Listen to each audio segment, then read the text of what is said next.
Yes. Hello friends, कैसे हैं आप? आशा करता हूं आप अच्छे होंगे, आपके घर पर सब अच्छे होंगे। मैं कुश कुमार स्वागत करता हूं आप लोगों का आप ही के इस यूट्यूब चैनल में जिसका नाम है IQ अड्डा। आज से हम लोग एनसीईआरटी क्लास 10 सिविक्स को इंग्लिश में पढ़ेंगे। एनसीईआरटी को ही मैं पढ़ा रहा हूँ, ठीक है। मैं हिंदी में ऑलरेडी करवा रहा हूँ। दूसरी साइड इधर स्टूडेंट लोगों का कहना था कि इंग्लिश वाले भी करा दीजिए, इसलिए मैंने इंग्लिश में स्टार्ट कर दिया। मैं चैप्टर 2 फेडरलिज्म स्टार्ट कर रहा हूँ क्योंकि सिलेबस में चैप्टर 1 नहीं आ रहा है। इस बार कोरोना के टाइम में चैप्टर रिड्यूस किया गया, सिलेबस रिड्यूस किया गया, इसलिए चैप्टर 1 आई थिंक नहीं आ रहा है। तो स्टूडेंट ने बताया चैप्टर 2 आ रहा है, तो मैंने फेडरलिज्म से स्टार्ट कर रहा हूँ। क्लियर है? तो फेडरलिज्म क्या होता है इसके बारे में हम जानेंगे, समझेंगे कैसे इसका निर्माण होता है, कैसे ये बनता है, कैसे फॉर्म होते हैं, इसके सिस्टम्स क्या है। मैं शॉर्ट में मैं यदि इंट्रोडक्शन दूं मैं, तो फेडरलिज्म होता क्या है। मान लीजिए कोई एक कंट्री है, एक ये कंट्री है बड़ा सा, ठीक है। इसमें क्या होता है कि एक गवर्नमेंट है। अब इस गवर्नमेंट के अंतर्गत ही सारे पावर इसी में इन्वॉल्व है, सब इसी में समाया हुआ है। ये अपने अकॉर्डिंग सब कुछ डील करेगी यहाँ की गवर्नमेंट, ठीक है। मतलब यहाँ पर एक स्टेट है, यहाँ पर एक अलग स्टेट है, यहाँ पर एक अलग स्टेट है, यहाँ पर एक अलग स्टेट है, यहाँ एक अलग स्टेट है, यहाँ एक अलग स्टेट है। तो लेकिन ये क्या, सबको यही डील करने वाले हैं। तो ये क्या होता है, यूनिटरी टाइप मेथड होता है, यूनिटरी टाइप गवर्नमेंट होती है। लेकिन फेडरल सिस्टम में क्या है, फेडरल सिस्टम एकदम डिफरेंट है। यहाँ पर क्या होता है कि एक ये कंट्री है, यहाँ पर क्या होता है कि पावर को शेयर कर दिया जाता है अलग अलग लेवल पर, ठीक है। जितने स्टेट हैं उतने लेवल पर बढ़ जाते हैं, या फिर जितने और भी लोकल गवर्नमेंट है वहाँ भी वो बढ़ जाते हैं। फॉर एग्जाम्पल, यदि एक पूरा, मान लीजिए पूरा एक कंट्री है, ये टोटल एक देश है। अब क्या है, यहाँ पर 4 स्टेट है, 1 2 3 एंड 4, 4 स्टेट हैं। तो इसमें ये बट गए, पावर इसको बांट दिया जाता है। सेंट्रल का एक अपना पावर वो सेपरेट है, लेकिन यहाँ पे स्टेट को भी अपना अपना पावर बांट दिया जाता है। क्लियर है? जरूरत यदि लगे गवर्नमेंट को, तो यहाँ पर ये क्या करेगी, यदि ये मान लीजिए स्टेट नंबर 1 था, तो यहाँ पर लोकल गवर्नमेंट में भी ये पावर को बांट देंगे, डिस्ट्रीब्यूट कर देंगे। तो यही पावर शेयरिंग के फॉर्म, पावर शेयरिंग करके कोई कंट्री का निर्माण होता है, हम उसको बोलते हैं फेडरल गवर्नमेंट वो बना है। यहाँ पर पावर को अलग अलग स्टेज पे बांटते हैं। इंडिया के कंटेक्स्ट में सेंट्रल है, स्टेट और लोकल गवर्नमेंट पंचायती राज व्यवस्था है, जिस तरह हमने श्रीलंका में देखा, बेल्जियम में देखा, अमेरिका में है, स्पेन में है, ठीक है। और भी बहुत सारे, ऑस्ट्रेलिया में, बहुत सारे कंट्री में, ठीक है। चलिए तो चैप्टर स्टार्ट करता हूं मैं। वीडियो पूरा देखिएगा, एक रिक्वेस्ट है, क्योंकि बीच बीच में मैं बहुत कुछ बता भी देता हूँ, ठीक है। इंट्रोडक्शन में करवा देता हूँ, करवा दूं या नहीं करवा देता हूँ। देखिए इंट्रोडक्शन में क्या है, इंट्रोडक्शन कहता है कोई भी चैप्टर हम पढ़ते हैं तो इंट्रोडक्शन वो बताता है कि हम उस चैप्टर में क्या पढ़ने वाले हैं, क्या उसमें जानने वाले, क्या हम सीखने वाले हैं। तो आई थिंक ये सेक्शन नहीं भी पढ़ूँ तो चलेगा, ऐसे मैं पढ़ देता हूँ एक बारी। कहता है, in the previous chapter, we noted that the vertical division of power among different level of government is one of the major form of power sharing in modern democracies. In this chapter, we focus on this form of power sharing. It is most commonly refer to a federalism.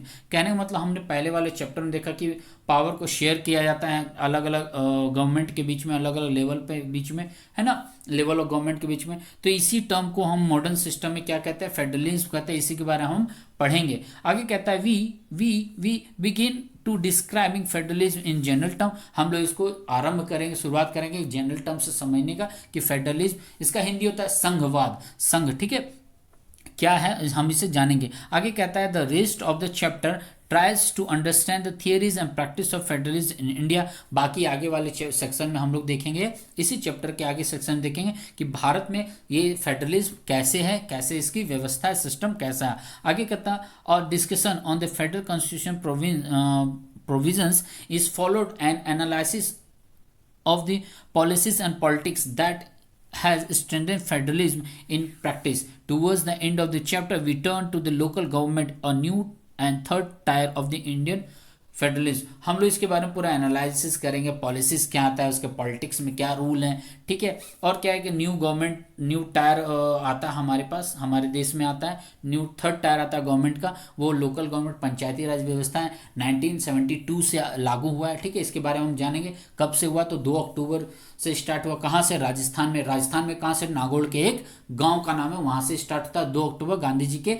जन्मदिन पर 1972 में। Clear यहाँ तक? चलिए मैं chapter start करता हूं अब मैं, ठीक है। चलिए,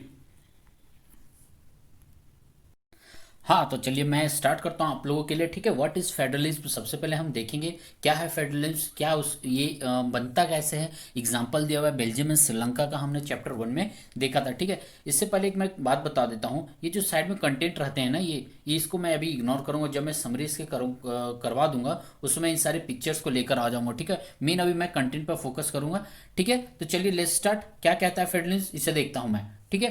कहता है let us get back the contrast between Belgium and Sri Lanka that we saw in the last chapter. You would recall that one of the key changes made in constitutional of Belgium was to reduce the power of central government and to give these powers to the regional governments. मतलब कह रहा है कि हमने पहले वाले chapter 1 में हमने देखा श्रीलंका और बेल्जियम का एग्जाम्पल, ठीक है। तो यहाँ पर क्या है कि बेल्जियम के संविधान में बदलाव आया। क्या बदलाव आया कि जो सेंट्रल गवर्नमेंट के पास जो पूरा पावर था, जो एक हायरार्की सिस्टम चलता था वहाँ पर, जो ब्यूरोक्रेटिक सिस्टम चल रहा था, ठीक है। तो और मैं एक और वर्ड कह सकता हूँ ऑटोक्रेटिक सिस्टम, तो उस पावर को रिड्यूस किया गया, कम किया गया। क्योंकि बेल्जियम में क्या था, सारा पावर सेंट्रल गवर्नमेंट के पास था, रीजनल गवर्नमेंट के पास ऐसी कुछ पावर नहीं थी। पहले थी व्यवस्था, लेकिन क्या था कि सेंट्रल गवर्नमेंट जबरन या फिर जरूरत पड़ने पर रीजनल पावर हटा सकती थी। लेकिन क्या हुआ, एक बदलाव आया कि सेंट्रल गवर्नमेंट का पावर रिड्यूस करके कुछ पावर रीजनल गवर्नमेंट को दे दी जाती है, ठीक है। अब ये कब दी जाती है इसके बारे में देखेंगे, ठीक है। आगे कहता है, मैं कहाँ पर था, यहाँ पर है, ठीक है। Regional government exist in Belgium even earlier, मैंने बताया ना पहले भी था, बट वैसा पावर नहीं था, नॉर्मल से मुंह बोला पावर था, कॉन्स्टिट्यूशनल पावर नहीं दी गई थी बेल्जियम में। आगे कहता है दे हैड, यहाँ पर मैं हूँ, ठीक है। They had their rules and powers but all these power were given to these governments and could be withdrawn by the central government. पहले वही बात हुआ ना जो मैं अभी बताया कि पहले क्या था कि सेंट्रल गवर्नमेंट पावर उसे देती थी, जरूरत पड़ने पर उसे ले भी वापस भी ले लेती थी सेंट्रल गवर्नमेंट। तो लेकिन अब क्या हुआ, अब क्या होता है, the changes that took place in 1993 was that the regional power were given constitutional powers that were no longer dependent on the central government। लेकिन एक संवैधानिक संशोधन होता है, बदलाव आता है कहाँ पर, बेल्जियम में 1993 में। क्या बदलाव आता है कि अब जो रीजनल पावर है उसे पार्टिकुलर अपना उसे पावर दे दिया जाता है संविधान के अंतर्गत। अब सेंट्रल गवर्नमेंट उस पर दबाव नहीं डाल सकती है, हाथ नहीं डाल सकती है, फिर उसके पावर को कम नहीं कर सकती है। अब वो फ्री है, रीजनल पावर अपने स्तर से अब वो फ्री है। जिस तरह हमारे यहाँ है पंचायती राज व्यवस्था है, पंचायती राज व्यवस्था में क्या है कि यदि किसी विलेज में कोई जरूरत पड़ेगा तो वहाँ का ग्राम पंचायत जो सरपंच है अपने अकॉर्डिंग, अपने सिचुएशन के अकॉर्डिंग, अपने डिमांड के अकॉर्डिंग, पब्लिक के डिमांड के अकॉर्डिंग वो अपने काम को करेंगे, ठीक है। तो वहाँ पर सेंट्रल गवर्नमेंट या फिर मोदी गवर्नमेंट जो भी अभी है प्रेजेंट में, वो आके इंटरफेयर नहीं कर सकते हैं। एग्जैक्टली वहां पर बेल्जियम में कर दिया गया। कब किया गया, 1993 में। क्लियर है। आगे कहता है दस, मैं यहां पर हूं, ठीक है, यहां पर मैं हूं। Thus Belgium shifted from a unitary to a federal form of government, ठीक है। तो पहले क्या था कि यूनिटरी गवर्नमेंट थी बेल्जियम में, वहाँ पर क्या सिर्फ सेंट्रल गवर्नमेंट का पावर था, ऑटोक्रेटिक बोल लीजिए या फिर ब्यूरोक्रेटिक सिस्टम बोल लीजिए। लेकिन अब एक फेडरल सिस्टम आ गया। मैंने बताया फेडरल सिस्टम क्या है कि जब एक पावर को हम अलग अलग हिस्सों में बांट देते हैं, मतलब पावर शेयर कर देते हैं, तो एक तरह से फेडरल का रूप वो धारण करता है ना, एक पहनावा उसका पहन लेता है ना। क्लियर है। आगे कहता है श्रीलंका, मैं नीचे पर हूँ, लास्ट लाइन में हूँ यहाँ पर, ठीक है, यही है ना, एक मिनट, क्या प्रॉब्लम है, ओ यहाँ पर से प्रॉब्लम हो गया है, ठीक है। तो यहाँ पर कह रहा, हाँ ये लास्ट है, कह रहा है श्रीलंका कंटिन्यूज, ठीक है, यहाँ पर मैं हूँ इस पोर्शन में, ठीक है। Sri Lanka continues to be for all practical purpose a unitary system where national government has all the powers. लेकिन श्रीलंका में क्या था, क्या है कि अभी भी वहाँ पर मैं 2020 के कंटेक्स्ट में नहीं पढ़ रहा हूँ, मैं एनसीईआरटी बुक के कंटेक्स्ट में पढ़ रहा हूँ। जो सिलेबस दिया है, जिस डेट से वो लेकर चल रहा है, उस डेट से हम लोग पढ़ेंगे। आई थिंक ये 2019 का ही पॉइंट ऑफ व्यू दिखाया गया है, ठीक है। लेकिन जो प्रिंट है 2011 या 2005 का प्रिंट रिप्रिंट हो रहा है, ठीक है। तो मैं अभी के प्रेजेंट में कंटेक्स्ट में नहीं बता रहा हूँ, बुक के अकॉर्डिंग में बता रहा हूँ, ठीक है। तो श्रीलंका में क्या है, श्रीलंका में अभी भी क्या है, यूनिटरी मेथड है, वहाँ पर सेंट्रल गवर्नमेंट के पास ही सारे पावर है, रीजनल पावर नहीं है। क्यों है, चैप्टर 1 में हमने पढ़ा था कि 1948 में श्रीलंका आज़ाद होता है, ठीक है। 56 में क्या किया गया था कि 56 में वहाँ के जो सिंहालीज वाले थे, उन्होंने मेजोरिटी देख करके खुद के लैंग्वेज के आधार पर, खुद के ट्रेडिशन के आधार पर, खुद के प्रैक्टिस रिचुअल्स के आधार पर कानून बना दिए, और तमिल जो माइनॉरिटी थे उनको इग्नोर कर दिया गया था, है ना। तो एक तरह से क्या था, पूरी सिंहालीज लोग का मतलब पावर था वहाँ पर श्रीलंका में, है ना। तो यहाँ पर लिखा हुआ है यहाँ पर लिखा हुआ है तमिल तमिल लीडर्स, यहाँ से दिख रहा है ना, मैं यहाँ पर हूँ, ठीक है। Tamil leaders want Sri Lanka to become a federal system, लेकिन तमिल वाले जो थे वो चाह रहे थे यहाँ भी यूनिटरी मैटर खत्म होकर के पूरा फेडरल सिस्टम बने। इट मीन्स सिंहालीस के साथ साथ हमारे राइट्स भी, हमारे लिए संविधान में कुछ व्यवस्थाएं, कुछ रूल्स या कुछ नियम्स, पावर्स लाए जाए, है ना, फेडरल बने, सिर्फ एक ही हाथ में ही पावर नहीं रहे। क्लियर? यहां तक आगे बढ़ता हूं मैं, क्या कह रहा है देखता हूं मैं, ठीक है।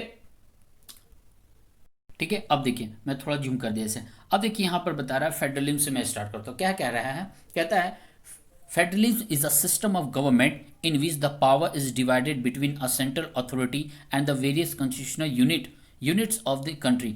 Usually a federation has two level of government. यहाँ पर कह रहा है फेडरलिज्म एक तरह का एक सिस्टम है, एक तरह से एक पैटर्न है जिसमें गवर्नमेंट के जो पावर्स होते हैं उसको डिवाइड कर दिया जाता है।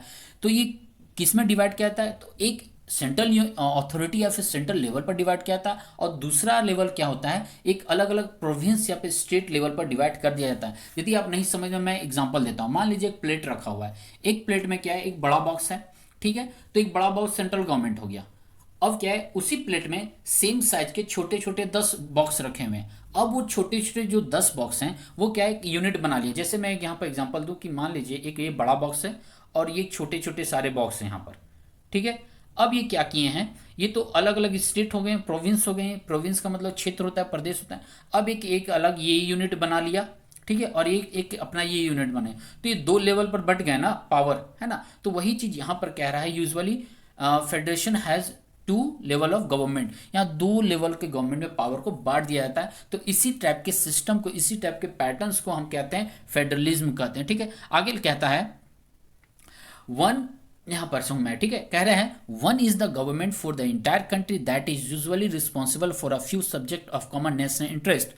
The other are governments at the level of province और state that look after much of the day to day administering of their state. यहाँ पर मैं वही चीज बता रहा था कि फेडरेशन क्या होता है, दो लेवल पर बढ़ जाता है। एक क्या होता है, एक ऐसे सेंट्रल लेवल पर होता है, बाकी क्या होता है, स्टेट लेवल पर होते हैं। अलग अलग स्टेट हो गए, मान लीजिए दिल्ली है, ये उत्तर प्रदेश है, ये बिहार है, ये झारखंड हो गया। क्लियर है, मैं ऊपर से एग्जाम्पल ले रहा हूँ, ठीक है। तो एक तो ये अपना इनका पावर है, दूसरा है क्या कि एक अलग इनका एक पावर सिस्टम बना हुआ है। अब इसमें क्या होता है, फर्स्ट लेवल ऑफ जो पावर होता है, फर्स्ट लेवल पर जो पावर होता है वो क्या होता है कि ये सेंट्रल गवर्नमेंट के पास पावर अपना हो गई, ठीक है। अब ये इसके पास कौन से सब्जेक्ट है जो ये मतलब वो पावर अपना अप्लाई करेगा, कौन कौन से सब्जेक्ट पर अपने पावर को दिखाएगा या अप्लाई करेगा। तो कुछ ऐसे सब्जेक्ट्स होते हैं, कुछ ऐसे सेक्टर्स बटे हुए हैं जो पूरा ऑल ओवर इंडिया के, ऑल ओवर कंट्री के लिए, पूरा ओवर नेशनल के लिए, नेशन के लिए हो, ठीक है। जैसे मैं एग्जांपल दूं, मैं आर्मी, ठीक है, पूरे देश के लिए। थोड़ी ना मैं बोलूंगा सिर्फ बिहार स्टेट के लिए एक आर्मी बनाएगा, नहीं, या फिर उत्तर प्रदेश स्टेट के एक आर्मी बनाएगा, ऐसा नहीं है। या फिर बैंकिंग देख लीजिए, अब एसबीआई बैंक है, मैं थोड़ी ना बोलूंगा सिर्फ झारखंड स्टेट के लिए या फिर एक स्टेट बैंक का निर्माण कर दिया जाए, बना दिया जाए, नहीं ना। या फिर मैं दिल्ली के लिए बढ़ दूँ, या फिर आंध्र प्रदेश के लिए, आसाम के लिए एक अलग से सेपरेट एसबीआई बन जाए, ऐसा थोड़ी ना होगा। ये सारे ऐसे टॉपिक्स हैं जो पूरे कंट्री के लिए होते हैं। क्लियर है? अच्छा, आगे कहता है, एक बात मैं बोल देता हूं, यदि वीडियो बड़ा बने तो कमेंट बॉक्स में जरूर बताएगा, मैं उसे शॉर्ट करके बढ़ा दूंगा जल्दी से, ठीक है। आगे कहता है the other are the other are governments at the level of province और state that look after much of the day to day administering of their state. Both this levels of the government enjoy their power independent of the other. यहाँ पर क्या कि ये जो state वाले जो power है वो भी अपना सेपरेट पावर यूज करती हैं, ठीक है। कोई इसमें हस्तक्षेप नहीं करता कि दूसरे स्टेट वाले आप इसको सजेशन देने चले जाएंगे, नहीं भाई आप ऐसे करिए। फलाना सीएम दूसरे सीएम, एक मान लीजिए बिहार का सीएम झारखंड के सीएम को एक्सप्लेन करेगा, नहीं आप ऐसे कदम चलिए, आपको ऐसे ऐसे ग्रोथ करना चाहिए, ऐसे फैक्ट्री स्टैब्लिश करिए, सड़कों का निर्माण करिए, ऐसा कुछ नहीं है ना। सेंट्रल गवर्नमेंट उस पर हस्तक्षेप कर सकती है या फिर उसको टारगेट कर सकती है, ठीक है। सब अपना इंडिपेंडेंट है, सब फ्री है, सब अपने लेवल से काम कर सकते हैं। फेडरलिज्म में ये सिस्टम दिया हुआ है, ठीक है। तो फेडरेशन समझ गए, एक ऐसा लेवल है, एक ऐसा सिस्टम है, एक ऐसा पैटर्न है जिसके अंतर्गत पावर को बांट दिया जाता है। खास करके दो लेवल पर है, एक सेंट्रल जो पूरे देश के लिए हो, पूरे नेशन के लिए हो, और दूसरा प्रोविंस से स्टेट के लिए बढ़ जाते हैं। क्लियर यहां तक? आगे मैं बढ़ूं, चलिए आगे बढ़ता हूं मैं। आगे मैंने अभी मैप इसे छोड़ के बढ़ रहा हूँ, ठीक है। मैप मैं बताऊंगा, इसके पहले वाले पेज में जो था यहाँ पर है, आई मीन ये जो मैप है मैं इसे अभी छोड़ के बढ़ रहा हूँ, मैं बताऊंगा ये मैप किस लिए है, ठीक है। आगे मैं बढ़ता हूँ, यहाँ पर कह रहा है, ठीक है, यहाँ से मैं स्टार्ट कर रहा हूँ, ठीक है, राइट। चलिए यहाँ पर क्या कहता है, आगे मैं बढ़ रहा हूँ, कह रहा है in this sense Federation are the contrasted with unitary governments. Under the unitary system, either there is only one level of government or the subunits are the subordinate to the central government. The central government can pass on order to the provincial or the local governments. कह रहा है यहाँ पर, मैं यहाँ तक पढ़ा भी, ठीक है, मार्क कर लेता हूँ, खोजना मुश्किल हो जाता है कभी कभी, ठीक है। यहाँ कह रहा है कि जो फेडरल सिस्टम जो होता है यूनिटरी सिस्टम के ठीक उल्टा है। होता क्या है कि यूनिटरी सिस्टम में क्या होता है, एक ही लेवल की गवर्नमेंट होती है और वो क्या करती है, वो ऑर्डर पास कर सकती है किसके पास, लोकल गवर्नमेंट के पास, या फिर जो उसके प्रोविंशियल गवर्नमेंट होते हैं और लोकल गवर्नमेंट, उसको सेंट्रल गवर्नमेंट ऑर्डर दे सकती है कि आप मेरे प्रिंसिपल के अकॉर्डिंग काम करिए, है ना, मैं जो बोल रहा हूँ उसके अकॉर्डिंग आप काम करें। कहने का मतलब यदि जैसे आपका वार्ड है, कोई भी वार्ड नंबर 17 हो या वार्ड नंबर 24 हो या फिर फलाने बैंक मोड़ में रहने वाले हो, कहीं भी रहने वाले हो, ठीक है, तो कहने मतलब क्या नरेंद्र मोदी आपके बैंक मोड़ वाले वार्ड वाले जो उनको बोलेंगे कि आप, या फिर सराय ढेला वाले को बोलेंगे कि आप इसके अकॉर्डिंग काम करिए, मैं जो बोल रहा हूँ, नहीं। वहाँ से वहाँ के जो मेंबर्स हैं वो अपने मांग या फिर अपने प्रॉब्लम के अकॉर्डिंग कदम उठाएंगे, काम करेंगे ना। उनको पानी का दिक्कत है तो पानी, जैसे कि झरिया वगैरह में पानी का दिक्कत खास करके होता है ना, कतरा झरिया में, तो वहाँ पर उसके अकॉर्डिंग काम करेंगे, पानी के अकॉर्डिंग, ठीक है। ऑल ओवर इंडिया में फेमस है झरिया, धनबाद, है ना, कोयला के लिए, है ना, क्लियर है। तो यहाँ पर वही चीज़ समझा रहा है कि यूनिटरी सिस्टम क्या है, सेपरेट होता है, ठीक है, लेकिन बट यहाँ पर लिखा हुआ but in a federal system the central government cannot order the state government to do something. State government has the powers of its own for which it is not answerable to the central government.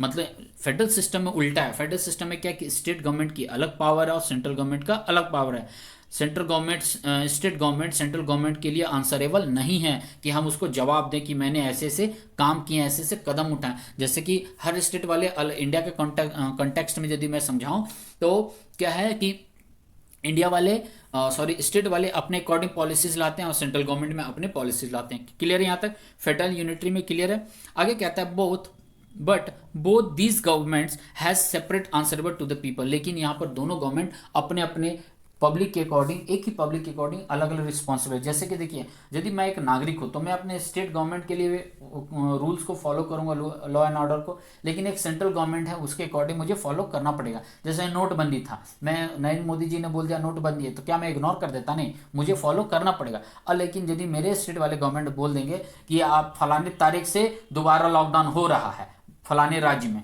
तो आपको तो follow करना पड़ेगा ना, आप जिस state में रहने, तो आपको दोनों तरफ फॉलो करना पड़ेगा। क्लियर यहाँ तक? आगे चलूँ मैं, चलिए आगे चल, ठीक है, यहाँ तक क्लियर है। तो आगे हम बढ़ाता हूँ चैप्टर को। कहता है let us look at some of the key features of federalism. अब फेडरलिज्म जो है उसका कुछ की फीचर्स हैं, कुछ इसके विशेषताएं, एडवांटेजेस हैं। क्या है इसके, मतलब एक एडवांटेजेस कहेंगे, फीचर्स को हाँ कह सकते हैं, ठीक है। क्या है उसके फीचर्स विशेषताएं, देखता हूं मैं, पॉइंट आउट किया हुआ है, एक एक करके हम समझेंगे। सबसे पहले कह रहा है पॉइंट नंबर 1 में, देयर आर 2 और मोर लेवल ऑफ गवर्नमेंट। यहाँ पर क्या है, फेडरलिज्म में क्या है, फेडरल वाले जो सिस्टम होते हैं उसमें क्या है, एक गवर्नमेंट नहीं होती, एक से ज्यादा गवर्नमेंट होती है, मतलब एक लेवल से ज्यादा लेवल की गवर्नमेंट होती है, ठीक है। जैसे इंडिया के कॉन्टेक्स्ट में मैं देखूं तो 3 लेवल पर है, central, state and local government, panchayati raj व्यवस्था। सेकंड पॉइंट कहता है different tiers of government governs the same citizen but each tier has its own jurisdiction in specific matter of legislation, taxation and administration। देखिए, government तो अलग अलग level पर है, जैसे कि स्टेट गवर्नमेंट और सेंट्रल गवर्नमेंट है, लेकिन दोनों क्या है, एक ही व्यक्ति पर शासन करता है ना, मतलब शासन करती है सरकार, ठीक है। जैसे कि मैं खुद हूँ, मैं अपने स्टेट गवर्नमेंट के अकॉर्डिंग चलूंगा, सेंट्रल गवर्नमेंट के अकॉर्डिंग चलूंगा, लेकिन यहाँ पर क्या है कि दोनों स्तर की जो टायर है, इच टायर, उसके अपने अपने एक न्याय क्षेत्र है, मतलब एक सीमा बटा हुआ है, बंधा हुआ है कि आप इसके अंतर्गत ही काम कर सकते हैं, इससे बाहर आप जा नहीं सकते हैं। यदि कोई अपने जो क्या बोलते हैं, सीमा को, जो लिमिट को क्रॉस कर देगा, वो क्या है, संविधान के अकॉर्डिंग वो मानहानि उल्लंघन कहलाएगा, है ना, उसका वो एक इमेज खराब होगा, हमारे फंडामेंटल राइट्स के अगेंस्ट चला जाएगा वो रूल्स, है ना। तो क्या उसके अलग लेजिस्लेशन होते हैं, टैक्सेशन और एडमिनिस्ट्रेशन सिस्टम होते हैं, सब कुछ उसके सेपरेट होते हैं। क्लियर यहाँ तक? आगे कहता है पॉइंट नंबर 3 क्या कह रहा है, पॉइंट नंबर 3 कहता है यहाँ पर jurisdiction of the respective level or tiers of the government are specified in the constitution। जो भी jurisdiction है, जो भी न्याय क्षेत्र है उसका, जो किस लेवल पर वर्क करना है, किस लेवल पर काम करना है, मतलब अधिकार के अंतर्गत, उसका संविधान में पूरी तरह से स्पेसिफाइड उल्लेख किया गया, बताया गया है संविधान में कि स्टेट गवर्नमेंट को क्या करना है और सेंट्रल गवर्नमेंट को क्या क्या करनी है, ठीक है। आगे कहता है so the existence the existence and authority of each tiers of the government is constitutionally guaranteed।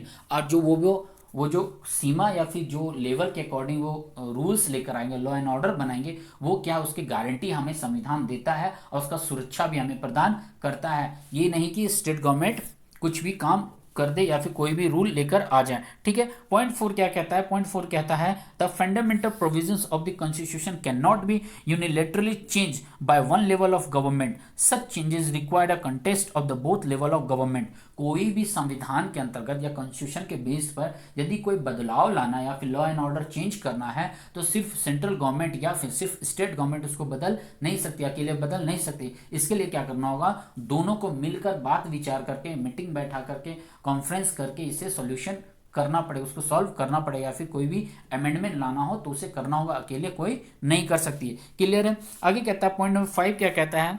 Point number 5 कहता है courts have the power of interpret the constitution and the power of the different level of government। जो हमारा जो court है, जो high court हो गया या फिर डिस्ट्रिक्ट कोर्ट हो गया, फिर सुप्रीम कोर्ट हो गया, उनको अधिकार है कि यदि कोई भी पावर जिस लेवल का, स्टेट लेवल का, सेंट्रल लेवल, यदि कोई उल्लंघन करता है या मिसबिहेव करता है तो वहाँ पर वो जो न्यायालय है या फिर जो क्या बोलते हैं उसको, पॉइंट नंबर 5 थे ना, हाँ, कोर्ट जो है, न्यायालय है, वो क्या इंटरप्रेट कर सकती है, हस्तक्षेप बीच में कर सकती है कि आप ये सही कर रहे हैं या गलत कर रहे हैं। ठीक है, क्यों? क्योंकि हमें न्याय देने वाला कौन है? कोर्ट ही है ना। High court, supreme court, district court है, तो कोई तो व्यक्ति तो न्याय नहीं ना दिलवा सकता है ना, इसलिए कोर्ट ही इसमें बीच में आती है कि आप किस लेवल पर काम कर रहे हैं। ठीक है, आगे कहता है the highest court acts as an umpire if the dispute arises between different level of government in the exercise of their respective powers. जो हाई लेवल का जो सुप्रीम कोर्ट है, आपको पता है, यदि दो लेवल के गवर्नमेंट के बीच में कोई विवाद होता है या कोई मिसबिहेव होता है या फिर मिसअंडरस्टैंडिंग होती है तो ये जो कोर्ट होते हैं, ठीक है, सबसे बड़ा एम्पायर का काम करता है, वही डिसाइड करता है कि क्या सही है और क्या गलत है। ठीक है, सरकार भी यहाँ पर कुछ नहीं कर सकती, उसको डिसाइड करने वाला कौन है? कोर्ट है। तो कौन कौन है? सुप्रीम कोर्ट, हाई कोर्ट, ठीक है, डिस्ट्रिक्ट कोर्ट में भी जाते हैं जब छोटे विवाद होते हैं लोकल गवर्नमेंट पर, लोकल लेवल पर, लेकिन जो बड़े लेवल पर होते हैं हाई कोर्ट और सुप्रीम कोर्ट ही हम लोग जाते हैं। ठीक है, क्लियर यहाँ तक? आगे चलते हैं, क्या कह रहा है आगे यहाँ तक? ठीक है, अब पॉइंट नंबर 6 क्या कहता है? पॉइंट नंबर 6 कहता है the sources of the revenue for each level of government are clearly specified to ensure its financial autonomy. जो भी फाइनेंशियल रेवेन्यू होता है, जो कमाई होता है स्टेट गवर्नमेंट या सेंट्रल गवर्नमेंट का, वो भी फिक्स कर दिया गया कि आप किस सेक्टर से रेवेन्यू कमा सकते, ले सकते हैं और इनका स्टेट लेवल पर क्या क्या हो सकता है, दोनों को यहाँ भी सेपरेट किया हुआ है। क्लियर है? अब पॉइंट नंबर आगे देखते हैं क्या कहता है। पॉइंट नंबर 7 है, पॉइंट नंबर 7 कहता है, यहाँ पर हूँ मैं, ठीक है, ओहो हाँ डन है, ओके, ठीक है। पॉइंट नंबर 7 क्या कहता है? द फेडरल सिस्टम दस हैज़ डुअल ऑब्जेक्टिव, मतलब इसका फेडरल सिस्टम के दो उद्देश्य हैं, दो एम है। क्या है? To safeguard and promote unity of the country. ये क्या है? हमारा सुरक्षा और देश की एकता, दो तरह के ये क्या है? ऑब्जेक्टिव है। यहाँ पर यदि छोटे शॉर्ट क्वेश्चन ऐसे पूछेंगे तो यहाँ पर ऑब्जेक्टिव मिल जाएगा आपको। ठीक है, जो मैं मार्क करूँगा आप नोट करते जाइएगा, ठीक है, ताकि बाद में मदद मिले। छोटे क्वेश्चन 1 मार्क्स 2 मार्क्स 4 मार्क्स जो भी हो, ठीक है, चाहे MCQ fill in the blanks वाले। आगे कहता है while at the same time accommodate regional diversity. Therefore, two aspects are crucial for the institution and the practice of federalism. Government at different levels should agree to some rules of the power sharing. They should also trust that each would abide by its part of the agreement. An ideal federal system has both aspects, mutual trust and agreement to live together. कहने का मतलब यहाँ पर है, ये कह रहा है कि यहाँ तक ठीक है, लेकिन एक रीजनल डाइवर्सिटी भी आती है बीच बीच में। जैसे कि एक स्टेट में क्या है, अलग अलग विचारधारा वाले, परंपरा वाले हैं ना, कोई हिंदू मुस्लिम हो, कोई जैन हो, है ना, कोई सिख हो, प्लस क्या कुछ किसी का अलग व्यवसाय को, बिजनेसमैन हो, कोई ऑफिस वर्कर हो, कोई प्राइवेट जॉब करने वाले हो, ठीक है, कोई मजदूर हो, लेबर हो, तो सबके अलग अलग मांग होते हैं। तो उनके क्या होता है? डिफरेंट डाइवर्सिटी दिखती है स्टेट में, लेकिन उस डाइवर्सिटी के रहते हुए हर स्टेट को मिलजुल के रहना है। ठीक है, जैसे कि समझिए और साउथ इंडियन का एक अलग कल्चर है, वहाँ का स्टेट अलग अपने अकॉर्डिंग रूल्स बनाते हैं, जबकि नॉर्थ इंडिया के अलग बनाते हैं, लेकिन फिर भी दोनों में रिलेशन बना के रखना पड़ता है। एक स्टेट का दूसरे स्टेट के साथ है ना, कभी कभी ज़रूरत पड़ जाती है। तो यहाँ पर कह रहा है कि जो फेडरल सिस्टम में गारंटी रहता है, और मतलब इसका एक उद्देश्य होता है कि दोनों मिल करके काम करें, एग्री हों, ठीक है, सब कुछ पावर शेयर करने के लिए। हाँ, आप आपके अंतर्गत ये पावर है, हमारे अंतर्गत ये पावर है। और इसमें क्या होता है, एक बहुत बड़ा एग्रीमेंट होता है क्या, कि दोनों को म्यूचुअल ट्रस्ट करना है और साथ में मतलब साथ जीवन जीने के लिए भी हाथ मिलाना पड़ता है कि हाँ हम यूनिटी के साथ रहेंगे, एकता के साथ रहेंगे, भाईचारे के साथ रहेंगे, डाइवर्सिटी या विविधता भिन्नता होने के बावजूद भी। क्लियर है, सब कुछ हमारे संविधान में दिया गया है, बताया भी गया है क्या नहीं है। क्लियर, यहाँ तक आगे चलेंगे, आगे क्या कहता है देखते हूँ मैं।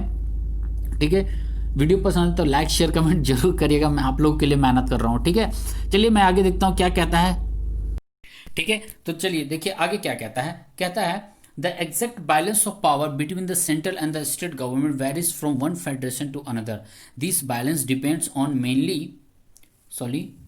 this balance depends mainly on historical context in which federation was formed. कहने का मतलब क्या हो रहा है कि जो पावर होते हैं स्टेट के पास और सेंटर के पास, वो क्या है, वो वेरीज करते हैं। वो वेरीज कैसे करते हैं कि जो फेडरल कंट्री है, मान लीजिए कि फेडरल कंट्री है, दूसरा एक फेडरल कंट्री ये है, ठीक है, तो इसका इतिहास कैसा रहा है, ये किस स्ट्रक्चर के बेसिस पर ये फेडरल कंट्री बना है, और ये इसका इतिहास क्या रहा है, इसमें मतलब कौन कौन से प्रॉब्लम रहे, क्या क्या वैरायटी डाइवर्सिटी इनमें थी, वो किस स्तर से अपने अपने देश का निर्माण किए, देश बनाए, तो ये डिपेंड करता है अलग अलग कंट्रीज पर। ठीक है, फेडरेशन सिस्टम उनके अलग अलग डिपेंड करते हैं, उनके परिस्थिति या सिचुएशन डिमांड के अकॉर्डिंग। क्लियर है, तो यही कह रहा है this balance depends mainly on the historical context in which the federation was formed. There are two kind of routes through which federations have been formed. The first route involves independent state coming together on their own to form a bigger unit so that the polling sovereignty and retaining identity they can increase their security. कहने का मतलब है जो first type के जो होते हैं, जो मैंने बताया ना अलग अलग वैरी करते हैं कंट्रीज पर, तो यह फर्स्ट टाइप के जो दिखाया गया फर्स्ट टाइप है, ये क्या करते हैं, छोटे छोटे कंट्री मिल करके एक बड़े कंट्री बन जाते हैं। मतलब छोटे छोटे सारे कंट्री मिल करके एक बड़ा कंट्री यदि बनाता है तो वो क्या है, एक ही प्रिंसिपल वो फॉलो करेगा, एक ही उसके रूल्स एंड ऑर्डर होंगे। ठीक है, रूल एंड ऑर्डर होंगे। ठीक है, कहाँ चला, हाँ बिगर यूनिट में यही खो जाता वर्ड। ठीक है, बिगर सो दैट, ताकि वो क्या अपने भाईचारे को, अपने बंधुत्व को, अपनी एकता को साथ लेकर आगे बढ़ सके और खुद का सुरक्षा महसूस कर सके। जैसे कि एक स्टेट पर यदि कोई प्रॉब्लम आता है तो वो दूसरा स्टेट उसे मदद करेगा। अब मदद क्यों करेगा, जब उन दोनों के पॉइंट ऑफ व्यू सेम होंगे, और जब पॉइंट ऑफ व्यू सेम होने लगेंगे, जब उनके पॉइंट ऑफ व्यू सेम होने लगेंगे तब वो एक तरह से वो एक फैमिली के रूप में काम करेंगे। जब वो एक पूरे फैमिली के रूप में काम करेंगे तो पूरा एक फेडरेशन सिस्टम नजर आएगा ना, फेडरल सिस्टम नजर आएगा, है ना। क्लियर है ना, वही चीज यहाँ पर कह रहा है, वो लोग क्या करेंगे, अपने सुरक्षा को भी बढ़ाएंगे।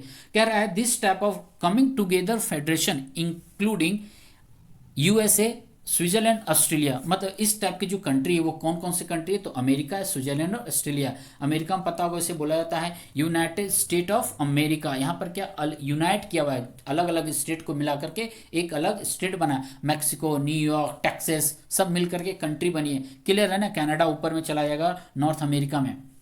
आगे कहता है in the first category of federation all the constituent state usually have equal power and are strong the federal government. और वो क्या है, जो स्टेट के पास होते हैं वो इक्वल पावर होते हैं इसमें।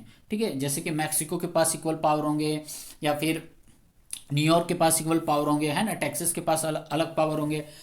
तो अलग अलग स्टेट के सबके इक्वल पावर, प्लस ये सेंट्रल गवर्नमेंट से ज़्यादा स्ट्रांग भी होते हैं। याद रखिएगा, स्टेट गवर्नमेंट सेंट्रल गवर्नमेंट से ज़्यादा ये स्ट्रांग होते हैं। क्लियर यहाँ तक। लेकिन सेकेंड टाइप का क्या कह रहा है फेडरेशन, सेकेंड टाइप का कह रहा है the second route is where a large country decided to divide its power between the constituent state and the national government। लेकिन क्या था, अब उल्टा चलते हैं। पहले अभी हमने क्या देखा कि अलग अलग छोटे छोटे स्टेट मिल करके एक बड़ा स्टेट बनाया, अब उल्टा है।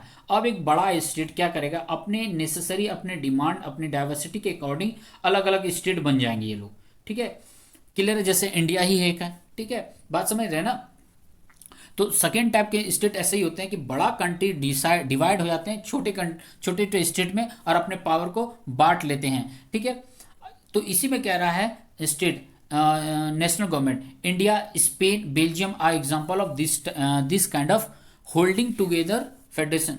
पहले कौन सा था, टुगेदर दोनों में था, लेकिन ये होल्डिंग वाले हैं, याद रखिएगा। ये सब पूछता है 1 मार्क्स या 2 मार्क्स में आपसे पूछेगा। तो इस टाइप के जो फेडरेशन सिस्टम कहाँ कहाँ है, तो यह है इंडिया में, स्पेन और बेल्जियम में। बेल्जियम का आपने पढ़ा था चैप्टर 1 में, वहाँ पर भाषा के आधार पर पावर बांट दिए गए थे। ठीक है, आगे चलते हैं। कहता है in the second category the central government tends to more powerful vis-a-vis the state, vis-a-vis जो बोलते हैं, ठीक है, मतलब सिमिलरली। ठीक है, लेकिन वहां पर क्या था, स्टेट ज़्यादा पावरफुल था, लेकिन दूसरे टाइप वाले जो फेडरेशन होते हैं इसमें सेंट्रल गवर्नमेंट ज़्यादा पावरफुल होती है। Very often different constitution units of the federation have unequal power, some units are granted special powers। और इसमें क्या होता है, वहां पर क्या था कि स्टेट को इक्वल पावर दिया गया था और सारे स्टेट सेंट्रल से ज़्यादा पावरफुल थे, लेकिन यहाँ पर सेंट्रल गवर्नमेंट ज़्यादा पावरफुल है और स्टेट के पास कम पावर है। प्लस प्लस यहाँ पर अलग अलग स्टेट है, तो अलग अलग स्टेट को अलग अलग किस्म के पावर दिए जाते हैं। प्लस यहाँ पर एक और बात लास्ट में ऐड किया गया है, कुछ लोगों को कुछ स्पेशल पावर भी दिया जाता है, जैसे कि यहाँ पर क्या है, दिल्ली, पुडुचेरी है ना, जम्मू एंड कश्मीर, जम्मू कश्मीर अब बदल गया है ना, जम्मू एंड कश्मीर है, लद्दाख, ये सब क्या है कि ये यूनियन टेरिटरीज है, इसको कुछ एक्स्ट्रा पावर दिया गया। नागालैंड, समझ रहे हैं ना, इन लोगों को क्या है, अलग से पावर दिया गया है। ठीक है, तो आज मैं इतना ही रखता हूँ, कल मैं आगे लेकर आऊँगा, इसे बढ़ाऊंगा। ठीक है, आज पहला क्लास था इसलिए ज़्यादा मैं बड़ा नहीं बनाना चाह रहा हूँ, नहीं तो स्टूडेंट बोर हो जाएंगे। ठीक है, चलिए तो आज मैं इतना ही रखता हूँ, फिर मिलता हूँ मैं कल लेकर आऊँगा। इसके पार्ट को जल्दी खत्म कर दूंगा 3 पार्ट में। याद रखिएगा, मैं एक दिन में ज़्यादा से ज़्यादा 4 पेज ही डील करूँगा, क्योंकि वीडियो ज़्यादा बड़ा ना बन जाए। अभी टाइम है, डोंट वरी, बोर्ड एग्जाम में सिलेबस रिड्यूस कर दिया गया है। 8 चैप्टर्स में 4 या 5 चैप्टर पढ़ने को अभी नवंबर में पूरा खत्म हो जाएगा। आपके पास दिसंबर जनवरी पूरा 2 महीने बचेंगे, जमकर रिवाइज करिएगा। ठीक है, बात रही ये जो पिक्चर है इसके बारे में बताऊंगा। ये जो अभी हमने पढ़ा, America, Switzerland, Belgium, India, Spain, ये उसी को टारगेट करके दिखाया गया। जितने भी रेड वाले ये फेडरल कंट्रीज हैं और बाकी नॉन फेडरल कंट्रीज हैं, यही एक पिक्चर में है। ठीक है, इसे मैं कल एक्सप्लेन कर दूंगा आगे। ठीक है, चलिए तो यहाँ तक। ठीक है, घर पर रहिए, सुरक्षित रहिए, बड़ों से आशीर्वाद लेते रहिएगा, छोटों को प्यार देते रहेगा, वीडियो को जरूर से जरूर शेयर करेगा, उन लोगों तक पहुँचाएगा जिन्हें इसे खास जरूरत है। ठीक है, चलिए फिर मैं लेके आता हूँ कल। ठीक है, थैंक यू वेरी मच।